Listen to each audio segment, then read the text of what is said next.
षष्ठाध्यायी जगन्माता यस्य चित्तात् समुत्थिता वेदानामुपकाराय तस्मै पाणिनये नमः।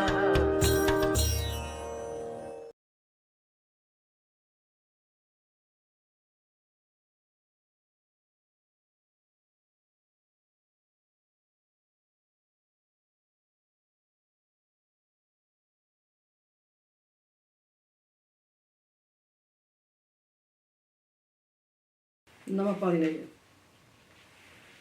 अब हम तीसरे अध्याय के द्वितीय पाद के चौथे सूत्र से आरंभ कर रहे हैं व्याख्यान।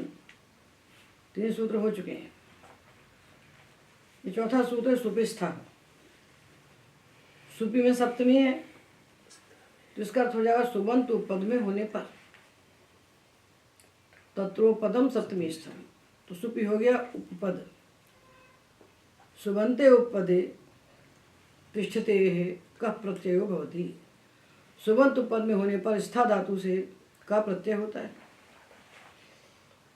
तो ये कह रहा था कर्मण्य और ये कह रहा सुपिस्था। तो वहाँ कर्मण्य उपपद में था, यहाँ सुपि उपपद में है। सुपि उपपद में है क्योंकि कर्म उपपद में होने पर कर सकता था वो, और कर्म से भिन्न कोई सुबंत होता उसके उपपद में होने पर प्राप्ति नहीं था, इसलिए अलग से बनाया। सूत्र कह रहा है सुबंत उपपद में होने पर स्था धातु से का प्रत्यय होता है। तो स्था धातु से किया तो समे तिष्ठति इति समस्था और विषमे तिष्ठति इति विषमस्था। स्था धातु से का किया, आतो लोपिति च से आलोप कर दिया। समय विषमे जो है सुबंत तो है, कर्म नहीं है, पूर्व सूत्र से नहीं हो रहा था कर्मण्यों से, तो इससे कर दिया।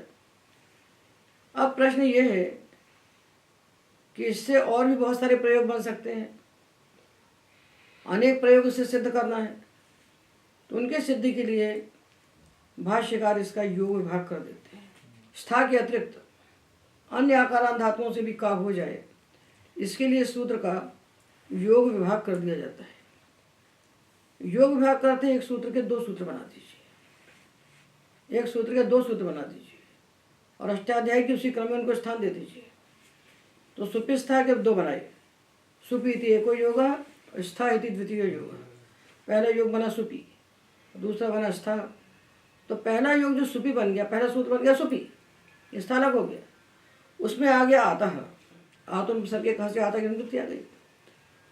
सुपी आतः कहा, ऐसा बन गया। ऊपर से आया आतः कहा, ऊपर से आया आतुन सर के कहा से, सुपी यहाँ से आया।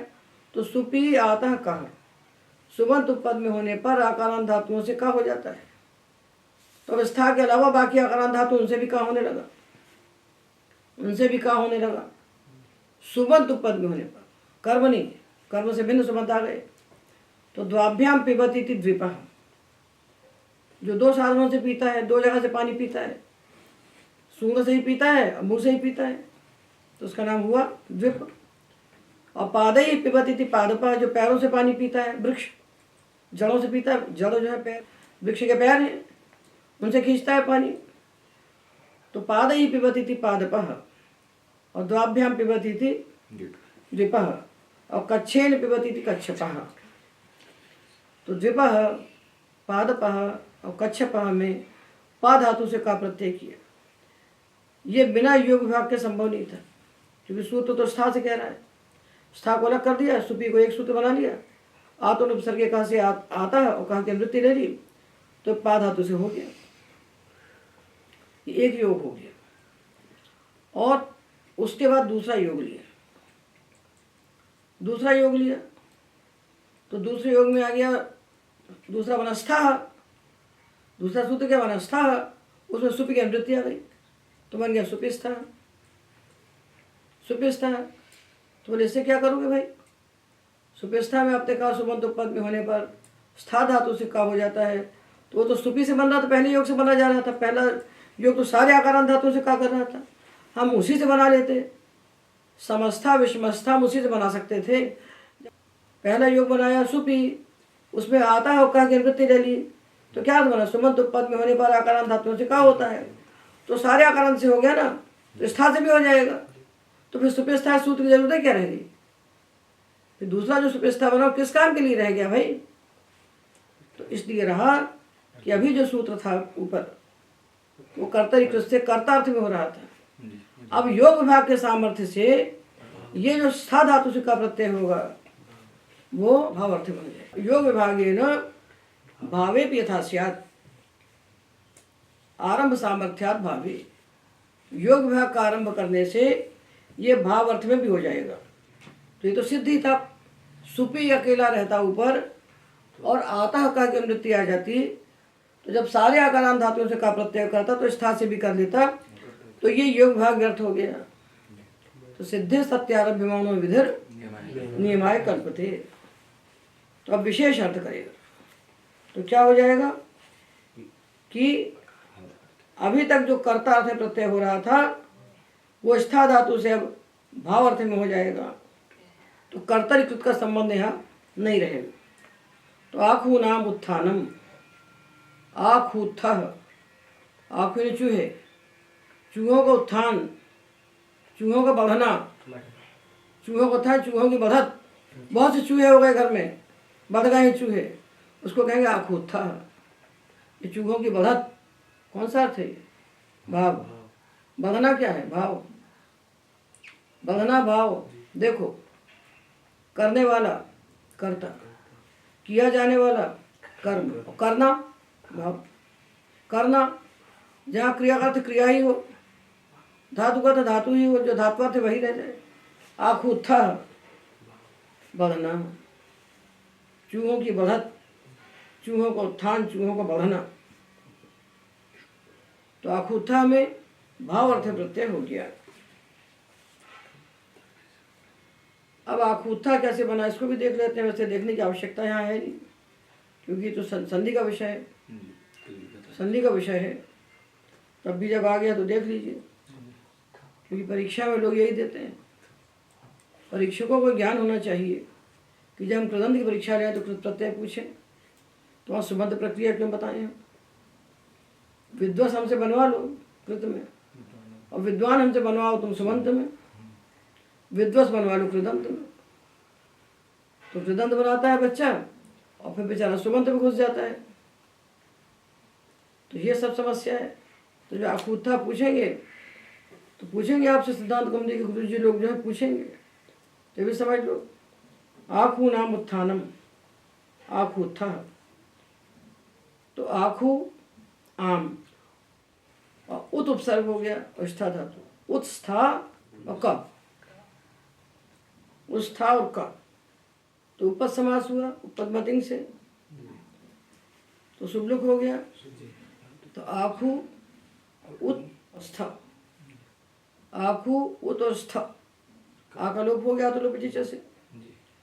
तो उदस्था स्तंभो पूर्वस्य से सकार को पूर्व सवर्ण हो गया। स्था का जो सकार था तो पूर्व सवर्ण होकर दकार हो गया, उसको चर्त होकर के तकार, और प्रथम तकार को झरो झर सवर्ण से लोप करके उत्थ बन गया। देखो, आखू, आम, उत, स्था और क, ये बना ना, आखू आम उत स्था क। तो उपद मत से समास हुआ, प्रातिपदिक संज्ञा हुई, शुभलुक हो गया। का में बचा आ, स्था क्या का लोप हुआ तो लोप से। अब क्या हुआ? आखू उत और स्थ, का ऐसे मिल गया, स्था बन गया। अब इस सा को हुआ पूर्व सवर्ण, उदस्था स्तंभो उदनी उतनी दा है, उदा है उपसर्ग, उतनी है, दा नहीं है, इसको दा कर दो। उदस्था स्तंभो पूर्व से पूर्व सवर्ण कर दिया, तो सकार को हो गया दकार। तो उद और द और थ ये बन गया, तो इसको चर हो गया, फिर इसको भी चर हो जाएगा, और विकल्प एक पक्ष में झरोझरी हो जाएगा। तो एक में उत्था बनेगा और एक में उत्था बनेगा, और यहाँ ऊ और ऊ में अकस्म ने दीर्घ कर देना, आखूथा। चूहों का बढ़ना, चूहों की बढ़त। अब ये योग विभाग से क्या काम किया इन्होंने, सुपी जो कहा, तो ये उत्थान अर्थ में, ये भाव अर्थ में जो का हुआ है ये स्था धातु से होगा। अब बाकी धातुओं से जो का होगा, बाकी आकारांत धातुओं से वो कर्ता अर्थ में होगा। बाकी आकारांत धातुओं से कर्ता अर्थ में हो गया। कच्छेन पिबती कर्ता अर्थ है, द्वाभ्याम पिबती कर्ता अर्थ है, पादई पिबती कर्ता अर्थ है। तो सारे आकारांत धातुओं से सुबंत उपपद में होने पर जो का हुआ कर्ता अर्थ में हुआ। स्था धातु से भी कर्ता अर्थ में हुआ। समय तिष्ठति, विषमे तिष्ठति, समस्था विषमस्था, ये भी कर्ता अर्थ में हुआ। और स्था धातु से भाव अर्थ में भी हो गया। ये विशिष्ट कार्य हुआ योग विभाग के द्वारा। तो आखुत्था बन गया, बन नहीं सकता। स्था धातु से अभाव अर्थ में कैसे ला सकते थे का प्रत्यय, कोई सूत्र था नहीं, कोई था नहीं। क्योंकि जब भाव अर्थ प्रत्यय आएंगे ना तो घय अच्छा पाएंगे, का तो वहाँ है नहीं। घय अच्छा पाएंगे भाव के अधिकार में। अब आगे आखुत्था, शलभोत्था, शल में टिड्डी, टिड्डियों की बढ़त, चूहों की बढ़त। अब दूसरा लाभ क्या हुआ कि हम हमारे पास दो उपपद हो गए, एक कर्मणि हो गया, एक सुपी हो गया। दो उपपद चलेंगे, यहाँ से दो होंगे। तो किसको लेंगे भाई हम दो में से? यदि धातु सकर्मक होगा तो कर्मणि ले लेंगे, और कर्म नहीं होगा, यदि वहाँ कर्म नहीं होगा तो सुपी ले लेंगे, तो सुपी ले लेंगे। अब देखिए दीक्षित जी ने जब स्था को पकड़ा, स्था धातु को लिया, तो जहाँ जहाँ स्था धातु संधि में आया था वो सब सूत्र लाके रख दिए। तो संधि के प्रकरण का तहस नहस कर दिया। तो उन्होंने पृष्ठोग्रगामिनी प्रतिष्ठिते इति पृष्ठो गौहु पृष्ठा बना दिया। तो मूर्धन्यादेश का सूत्र इन्होंने यहाँ उठा लिया। अम्बाम्ब गो भूमि सव्याप द्वि त्रि कुशे कु शंकु अंगु मंजी पुंजी परमे बरि दिव्यग्निभ्यस्थ। इनसे परे जो स्था है उसको मूर्धन्यादेश होता है। अम्बष्ठ, गोष्ठ, भूमिष्ठ, सव्येष्ठ, अपष्ठ, कुशेष्ठ, कुष्ठ, शंकुष्ठ, अंगुष्ठ, मंजिष्ठ, पुंजिष्ठ, परमेष्ठ, बलिष्ठ, दिविष्ठ, अग्निष्ठ, ये सब उठा के इन्होंने रख दिए। तो ये उदाहरण सुपिस्था के नहीं है, ये उदाहरण सुपिस्था के हैं, किंतु ये सूत्र इसलिए नहीं बना है। ये सूत्र इनके स्था के सकार को शकार करने के लिए बना हुआ है। तो बन ही जाता वहाँ से। इस सूत्र को यहाँ ना लाते, वहीं रखते, इससे कोई लाभ नहीं है। संधि को संधि में पढ़िए, इस संज्ञा को इस संज्ञा में पढ़िए, नालोक को नालोक में पढ़िए, नुमागम को नुमागम में पढ़िए। और जब बनाना हो कोई शब्द तो उनका स्मरण करके वहाँ जाइए, तो अपने स्थान में सुरक्षित रहेंगे। अभी तहस नहस हो गए। तुंद शोक यो परिमेजापन दो हो। तुंद शोक कर्म के उपपद में होने पर परिपूर्वक निर्धातु नुद धातु से का प्रत्यय होता है। तो तुंद परिव्रज आस्ते, तुंद परिव्रज, तुंद परिव्रजा तुंदम परिमाष्टि इति तुंद परिव्रज। जो अपने तोंद को मलता रहता है, तोंद पे हाथ फेरता रहता है, आलसी। तुंदम परिमाष्टि इति तुंद परिव्रज अलसः, आलसी अर्थ में हुआ, अलस अर्थ में।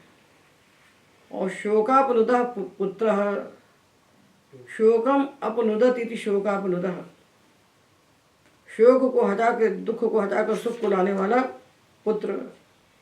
शोकापनुदः पुत्रो जातः। तो ये इन्होंने इसका संकोच कर दिया कि आलस्य सुखाहरण योरिति वक्तव्य। आलस्य अर्थ में होगा ये का परिमृत से, और सुखाहरण अर्थ में होगा नुद से। तो अलसा तुंद परिमृजः, जो आलसी कहना होगा तो तुंद परिमृजः होगा। कौन सा प्रत्यय होगा? का। यदि आलसी अर्थ नहीं कहना है तो क्या हो जाएगा? कर्मण्यन हो जाएगा। कर्म पद में होने पर सामान्यन आ गया, तो तुंद परिमार्जः बनेगा। जो तोंद पे हाथ फेर रहा है आलसी नहीं है, तुंद परिवार से है, और जो आलसी है तुंद पर विजय है। और दुख को दूर करने वाला पुत्र है। सुख से आहरता तो शोकापनुदा का हो जाएगा, नहीं तो अण हो जाएगा। शोकापनुदा का प्रकरण है मूल विभुजादिभ्य उपसंख्यानम। का के प्रकरण में मूल विभुजादि गण में पढ़े हुए शब्दों का भी उपसंख्यान कर लेना चाहिए, इनका भी उपसंख्यान कर लेना चाहिए। मूलानि विभुजति इति मूल विभुजो रथः। पेड़ों की जड़ों को जो उखाड़ता चलता है ऐसा रथ। तो भी उपसर्ग है, भुज धातु से का हो गया। नख मुचानी धनुषी, नख मुचानी धनुषी, नाखूनों को उखाड़ देने वाले धनुष। नख मुचानी धनुषी, मुच धातु से का हो गया। काक गुहास तिलाह, काक गुहा तिलाह। और कौ मोदते कुमुदम, तो कुमुद का है, गुण नहीं हुआ। काक गुहा, गुह में गुण नहीं हुआ। नख मुचानी गुण नहीं हुआ। मूलानि विभजति गुण नहीं हुआ, का प्रत्यय के कित होने का। अब ये जो गण है आकृति गणोयम, आकृति गण यानी आकृत्या गण्यते इति आकृति गण।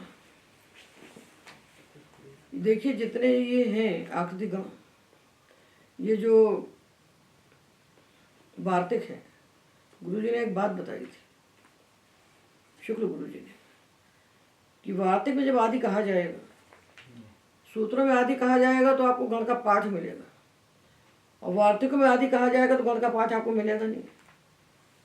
तो वार्तिक का आदि जो है वो सब आकृति गण है।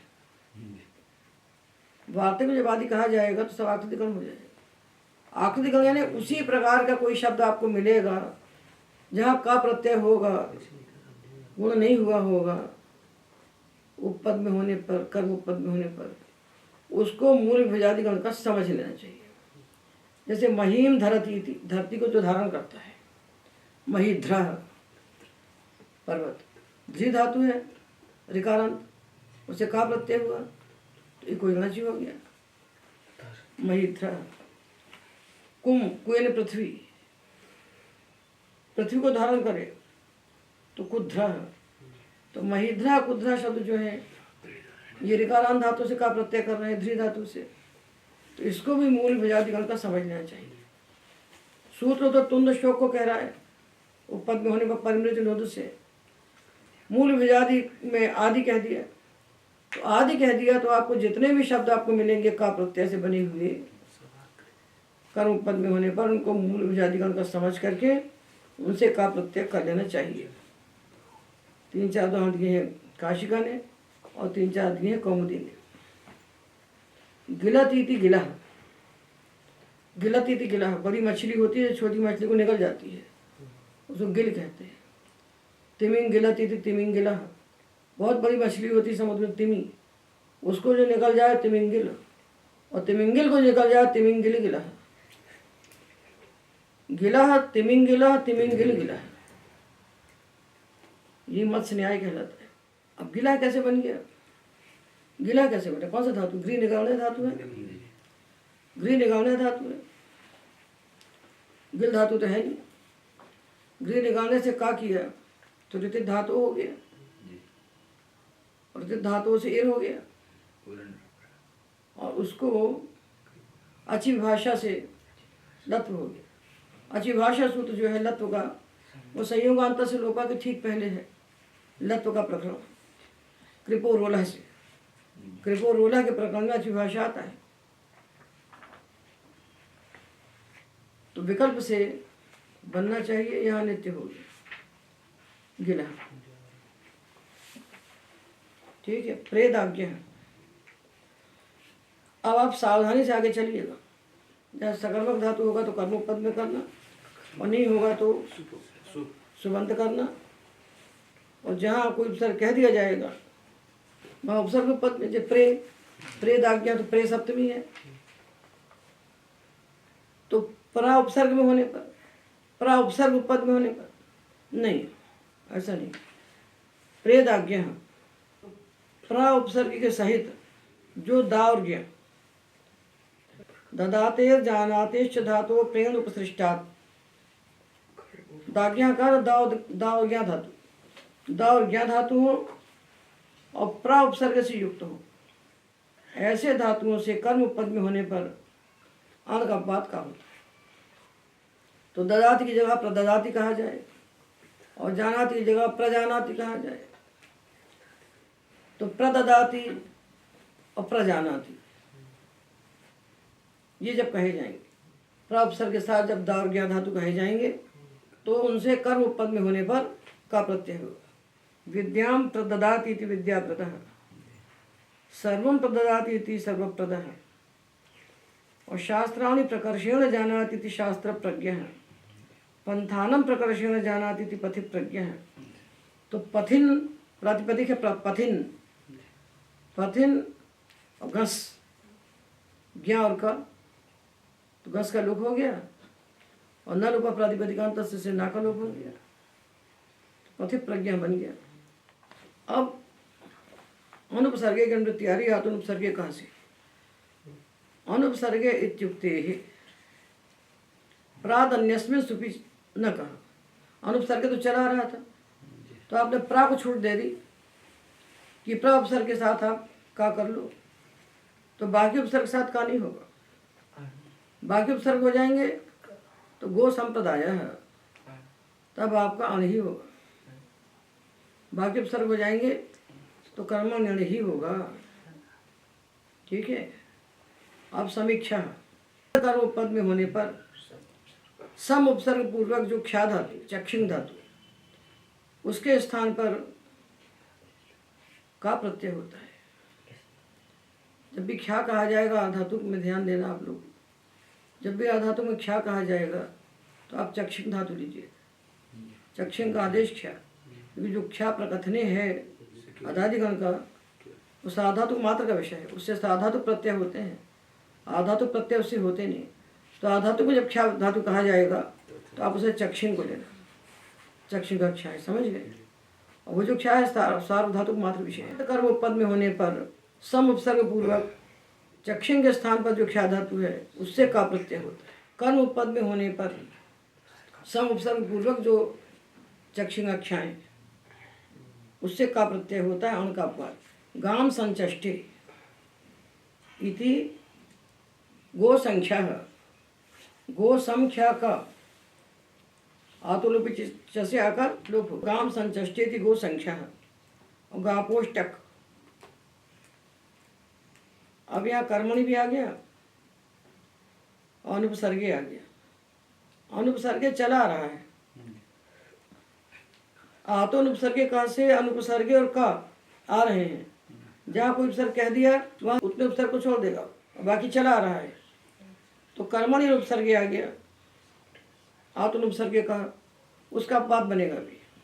अनुपसर्ग गई धातु और पा धातु, अनुपसर्ग जो गई और पा धातु, इनसे कर्म पद में होने पर टक प्रत्यय होता है। या तो अनुपसर्ग कहा का पाद हुआ तो आप कहोगे का प्रत्यय लगने पर भी वही रूप बनता है और टक होने पर भी वही रूप बनेगा, तो टक में क्या विशेषता है? चिज्जड़ हो जाएगा। तो यहाँ जब बनाएंगे आप टक होगा तो गीप हो जाएगा चिज्जड़ से। शक्रम गायति इति शक्रगः, शक्रगी, सामगः सामगी। और ये जो प्रत्यय होता है सुरा शीध्वो पिबतेरिति वक्तव्यम। सारे कर्म नहीं, सुरा और शीधु दो ही उपपद में होंगे तो पा धातु से का होगा। सुराम पिबति इति सुरापः, सुरापी। शीधु पिबति, शीधु, शीधु भी सुरई है, उससे शीधुपः, शीधुपी। सुरा और शीधु का जो पान करे उसी से टक होगा। और क्षीरम पिबती में आतुल उपसर्गे कह, क्षीरपा। टक के उदाहरण स्त्री प्रत्यय से दिए क्योंकि स्त्री प्रत्यय में इसका फल है, टक का फल स्त्री प्रत्यय में। तो सामगः सामगी, शक्रगः शक्रगी, शीधुपः शीधुपी। और शी दूसरा दो ही कर्म पद में होने पर इतक प्रत्यय होगा पा धातु से, बाकी उपद होंगे तो नहीं होगा। तो क्षीरम पिबती तातुल सर्गे कहा क्षीरपा ब्राह्मणी, पिबते किम पा पाने से होगा, पार अक्षर से नहीं होगा। तो सुराम पाती थी, जो सुरा की रक्षा करती है तो सुरापा, सुराम पाती थी सुरापा ब्राह्मणी, और सुराम पिबती थी सुरापी ब्राह्मणी, सुराम पिबती थी सुरापी ब्राह्मणी, और सुराम पाती थी सुरापा ब्राह्मणी। अनुपसर्ग होने पर ही होगा, उपसर्ग होगा तो कर्मण्य। शक्र संगाय साम संगाय, शक्रम गायति शक्रम संगायति शक्र संगाय, साम संगायति साम संगाय। अनुपसर्ग से होगा, सोपसर्ग हो जाएगा तो कर्मण्यम। बहुलम छंदसी वक्तव्यम, वेद में बहुल करके होगा। या ब्राह्मणी सुरापी भवती नैनाम देवा पतिलोकम नयनती, जो ब्राह्मणी सुरापी होती है उसको देवता पतिलोक में नहीं ले जाते। या ब्राह्मणी सुरापा भवती नैनाम देवा पतिलोकम नयनती। तो वेद में सुरापी सुरापा दोनों हो जाते हैं, लोक में सुरापी ही होता है। यदि अनुपसर्ग है तो चक, और सोपसर्ग है तो एतावदेव।